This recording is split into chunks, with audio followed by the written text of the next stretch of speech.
9440. 4405. 944405. 05. Hello and welcome. I'm Jon Garlick and I'm here with the Sheriff of Calhoun County, Matthew Wade, and this is Calhoun County's Most Wanted. Sheriff, how are you? Always good to be on the show, John. I tell you what, I really enjoyed your company this past Saturday at the Veterans Day Parade. Oh yes, we were marching in our kilts. We were marching in our kilts and our bagpipe band. I know that's maybe surprising to some, but we did actually pretty good. So. We did very good. We did. I was proud to be there. And your deputies did a very good job this past week. They did. 4 arrests brings our count up to 5,218 people arrested, all because you were willing to help us out, and we greatly appreciate it. Community safety is just that. It takes the whole community to be safe. And you're thankful for that, and of course we have Thanksgiving coming up. We do have Thanksgiving coming up, one of my favorite holidays. Everybody needs to be careful and safe. Kids will be home from school, and just make sure that you spend time, be thankful with your families. Be grateful for all of those positive things in your life.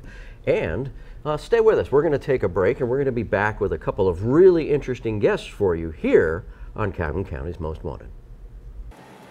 Welcome to this week's edition of Calhoun County's Most Wanted. Our lineup this week is brought to you by Abe's Ace Bail Bonds. Abe's Ace Bail Bonds located in Heflin or Cleburne County at 256-463-1824 and in Calhoun County 256-831-0074. First up in our lineup this week, Eric Turner. Mr. Turner, last known to be living in Anniston, he's wanted for possession of a controlled substance. And meet Michael Wallace. Mr. Wallace, last known to be living in Anniston, he's wanted for theft of property second. And this is Brandy Anthony. Miss Anthony, last known to be living in Jacksonville, she's wanted for possession of a controlled substance. And take a look at Jamie Minton. Miss Minton, last known to be living in Anniston, she's wanted for possession of a forged instrument second. And this is Ronald Pearson. Mr. Pearson, last known to be living in Anniston, he's wanted for domestic violence strangulation. And that's it for the first half of our lineup. Stay tuned for the second half later in the show. Welcome back. We hope you saw somebody in that half of the lineup, that you know where they are, and if you do, call Sheriff Matthew Wade. You call, he hauls. We are here with Gina Arnett, artist and musician, using music and art to bring people back to their center. How's that? I just made that up. I love that. I love it. We want to pull their gifts out and get them using their gifts. And so whether it's music or art,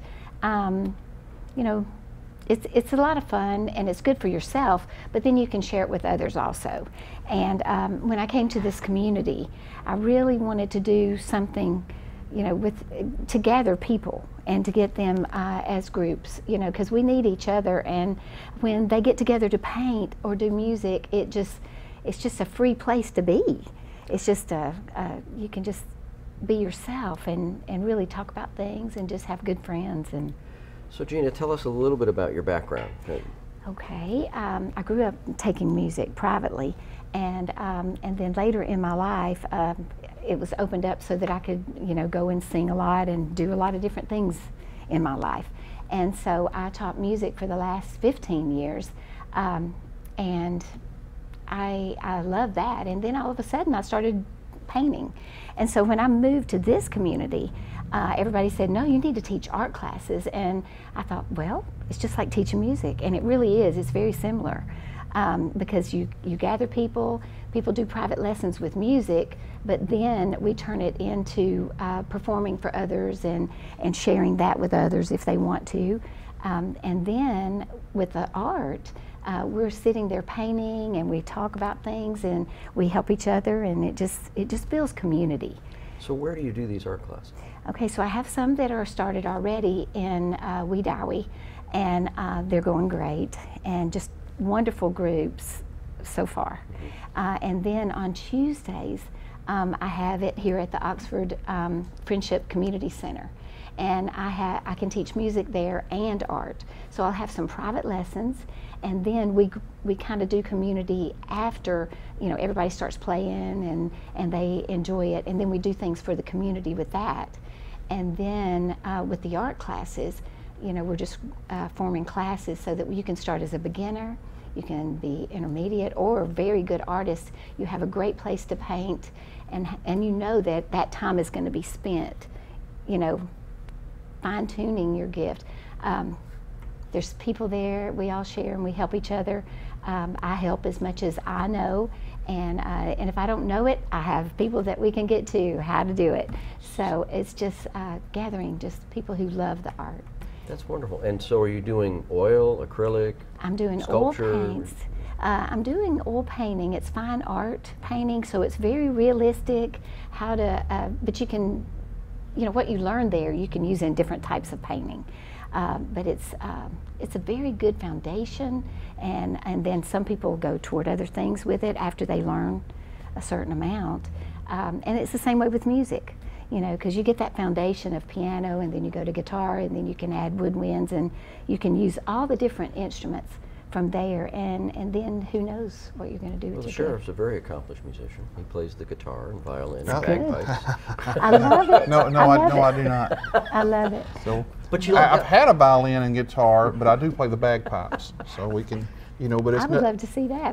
But I do believe that everybody should work on some type of musical instrument, art,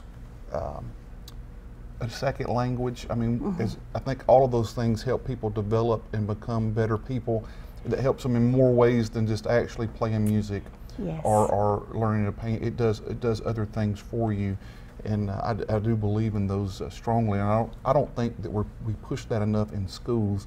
We should start at a younger age, and especially with a second language and musical instruments. You know, I know that I'm not a teacher, but I do believe the younger you introduce it and keep going, the better it will be for them. So. Yes, because it becomes a personal thing that you can, you know, when I was happy, I'd go play piano. If I was sad, I'd go play piano. I would, you know, and sing and do those things for myself. And then I saw, you know, started helping people with music therapy and doing things for, you know, just as it was brought to my knowledge that I could go in that direction and help in those places at different times. And it's good to be able to do that. And I think that it keeps people, it keeps them grounded in some way. You know, it really... It's such an important thing, particularly in law enforcement, where you're very much on one side of your brain. Law enforcement is very mission-driven, task-driven, and stressful, right, Sheriff? Oh yeah. Yes. Absolutely. And if you can get to the other side of your brain, the art side of your brain, then that does ground people, and it helps them get into that other side of the brain and reduces stress. So I think you should have her come to art classes at the sheriff's office. It's not a bad idea, you know. And my wife has always said that if she could have one talent, one gift, she would love to be able to sing. You know, so that's, you know, having singing lessons would be something that I don't know if she would do or not, but I do think if she would commit to that, I think that she would enjoy it. Well, we have a bagpipe band. We could have a choir. That's right. We could. Sheriff's office choir. You just, there's no end of what can happen with, you know, starting it and getting it going. So if people are interested in taking your classes, Yes. Either for the fun of it or to help them with some therapy, how do they do that? How do they get a hold of you? Just call at the number, I think it's going to be on the screen. It was already. Go ahead and tell them. Okay. The phone number that you need to call is 404-402-5458, and I will talk to you and get you scheduled to come in, and you can start at any level. And then we just fill in from there to get you using your gifts and enjoying what you're learning. And then we have classes available here at the Friendship Community Center, so that it's local now, you know, and I'm so excited about it because I really knew that's why I was moving from my home that was very comfortable over there and crazy. I said, oh no, I've got to go and do this because I wanted to form places here. Now there's things to do. You can spend your time doing things that develop your gifts. So we have viewers from all over Alabama, and so we've got classes here in Oxford at the Friendship Community Center, but you also have some in Wedowee? I do have some in Wedowee, and then we can, you know, we're just open to what, you know, opens up that we can do. And then I know other artists and musicians and things that we could do things with, possibly in the future. Well, thank you. So- Thank you for being on the show and telling us all about that. I know the sheriff is going to want to learn how to paint now. Oh, it'd be great. We'd love to have you. All right. Well, thank you so much. And we're going to take another break and look at the second half of the lineup, and then we have another very interesting guest for you here on Calhoun County's Most Wanted. Welcome to the second half of our lineup. First up this half, Andrew Nist. Mr. Nist, last known to be living in Anniston, he's wanted for possession of drug paraphernalia. And take a look at Keeman McGrath. Mr. McGrath, last known to be living in Anniston, he's wanted for possession of a controlled substance. And this is Mabel Sessions. Miss Sessions, last known to be living in Anniston, she's wanted for breaking and entering a vehicle. And take a look at Jesus Silva. Mr. Silva, last known to be living in Alexandria, he's wanted for trafficking in cocaine. And meet Christy Rivas. Miss Rivas, last known to be living in Alexandria, she is wanted for possession and receiving of a controlled substance. And that's it for our lineup this week. If you have any information on these folks, please give Crime Stoppers a call. That number, 1-833-251-7867. Welcome back. We hope you saw somebody in that half of the lineup. You know where they are. If you do, call Crime Stoppers, call the Sheriff's Office, call Sheriff Matthew Wade. You call, he hauls. We are here with Eugene Jacobs, faith-based, tell us what that is again. The faith-based support specialist. That's it, FBSS, faith-based support specialist for ASAP. Yes, sir. Now, our viewers are very familiar with ASAP, so we won't go into the background there, but you guys, the faith-based side of that, has some big event coming up here shortly. Absolutely. December the 14th and the 15th, we're going to have our first nationwide FBSS conference, and what that's designed to do is to bridge the gap between your mental health experts and all of the spiritual leaders of all faiths, because your average person are going to go to their spiritual leader first before they go and seek treatment, hoping that they can help them. So we're going to connect them with certified resources. We're going to connect them with the experts that are going to be able to help them to better understand the substance misuse culture, to understand the resources that are available to them. And we're going to certify all of the Alabama faith leaders, as well as give continuing education credits to anyone else who's outside of Alabama. So where is this going to be held? This is going to be in Birmingham at the Harbert Center. And it's, once again, December the 14th and the 15th. We start at 8 a.m. and we go to 4 o'clock p.m. And this is for faith-based leaders, community leaders. Absolutely. All over the country? Absolutely, all over the country. We have some that's already registered from the state of Washington. Wow. We're filling up as far as our registration is concerned. How many are you expecting? 200 at least. Wow. Yes, sir. You know, and I'm not a pastor, but I could imagine, you know, preachers, pastors, they go to training and they study the Bible, and their heart is to bring people close to God. But the flip side of that is human nature. Right. And things that change in culture that they may not know how to deal with. Right. Or understand, and giving them that kind of training, I think, is very valuable and very beneficial to be able to not only help people, but to bring people in that they might not be otherwise able to reach, not knowing how to talk to them or Right. to understand what's going on with them. You're absolutely right, Sheriff. I'm a pastor, and I pastor in Talladega at the Union Springs Missionary Baptist Church. And the reason why the FBSS program even started is because we noticed that most people go to their spiritual leaders first. And most of the time we'll say that we'll pray for you and everything is going to be all right. We'll offer emotional support, but then there's no plan of action to help them, to guide them through treatment. There was a story, and I'll probably mess it up, but the story was there was a flood coming. And the person said, I'm going to pray to God to help me, you know, to protect me. Right. And the waters rose, they went up to the second floor. They prayed for God to help them. Right. You know, so waters kept rising, so they got on the roof, kept praying for God to help them. The guys come by in a boat and said, hey, we're here to rescue you. Right. They said, no, we're trusting in the Lord to save us, you know. Right. They ended up drowning, and when they got to heaven, they said, God, we were asking you to help us. Well, I sent a guy with a boat to help you, and you didn't Right. get in. I can only do so much. Right. So, when we talk about spiritual leaders, praying is definitely a good thing to do, but a lot of times we gotta take action with that. That's right. That's right. I've heard that story, and they use different scenarios with that as far as rescue. At ASAP, as part of the FBSS program, we believe prayer, prevention, and treatment work together. It's not that we're pushing prayer to the side.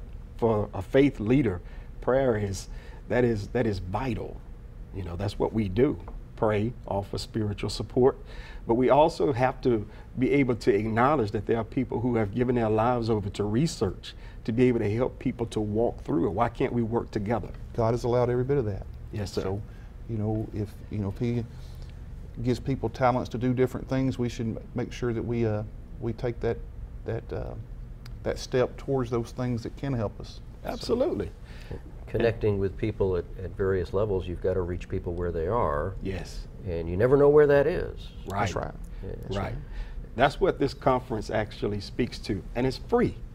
We've got 10 different topics that we're going to deal with, and we also have experts from the Alabama Department of Mental Health, Bradford Health Services, UAB, ASAP's going to be there, and then we've got a couple of special guests. We've got the commissioner for the Alabama Department of Mental Health, Ms. Kim Boswell. She's going to come and address us.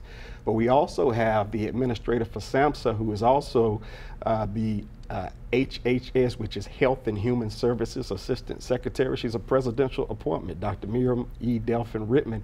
She's coming to address. So we've got all of these resources that are available that are free. Why not go there if you care about your congregation? That's right. So if you're a faith-based leader and you want to go to this conference, how do they do that? Well, you can find more information at fbss.asaprev.com, and you'll find all the information that you need in order to know what to do from here. Or they can just go to the ASAP website too. Is there a link through that as well? You can go to asaprev.com, preferably fbss.asaprev.com. Okay, very good. And this again is when does registration close for this? We're going to keep it open at least until the week before, but seats are filling fast. So if you're an Alabama resident and you're especially in this local viewing area, we want to make sure that you get registered as soon as possible. And your target audience is who again? Spiritual leaders or anyone who has a leadership role in the church. Okay, so it can be pastors, priests, ministers, Rabbis, youth leaders, Sunday school teachers. That's right. Yes, okay. sir. Sheriffs. Yes, sir. All right, Eugene. Well, thank you for being on the show and telling us about that. ASAP does so many wonderful things. Thank this you. is just another one Yes. that ASAP is doing, and good luck with that. I hope you have more than 200 people just banging the door down to get in there. Thank you. Thank you so much. Thank you so much. And we will be back with the Crazy Criminal and the Crime Stoppers portion of our show here on Calhoun County's Most Wanted. And welcome to the Crime Stoppers portion of our show, where we ask your help on the following cases. On October 26th, a catalytic converter was stolen off a 2016 yellow GMC Savannah box truck in the food outlet parking lot in Alexandria. And between October 3rd and October 27th, a residence was broken into on Riches Lane in Jacksonville. Several boxes of miscellaneous items were taken from that residence. And on November 13th, the ATM at Truist Bank in Alexandria was broken into. And that's it for our cases this week. If you have any information on these, please call Crime Stoppers. That number, 1-833-251-7867. Stupid! You're so stupid! Hey, Sheriff, guess what time it is? It is Crazy Criminal. Woo-hoo! I love Crazy Criminal. There he is. Yep, that is a Florida man, a 23-year-old Florida man named Jacob Thompson. Jacob had a job interview at the Pilot gas station pictured there. So he went at 4 o'clock and turned his application in, and that's when a clerk told him that there was nobody there to interview him. He'd have to come back Monday. So clerk said she didn't know how this Florida man got to the Pilot station, but she knew how he left. Uh-oh. There was a gentleman that was on his way to West Palm Beach, Florida, that stopped to get gas, went inside the store, and Jacob there got into the car and stole it and took off. Oh. So clerk seen him drive off in the Cadillac, and he's now been arrested for theft first, and didn't leave a very good impression for the application he left for his job. So.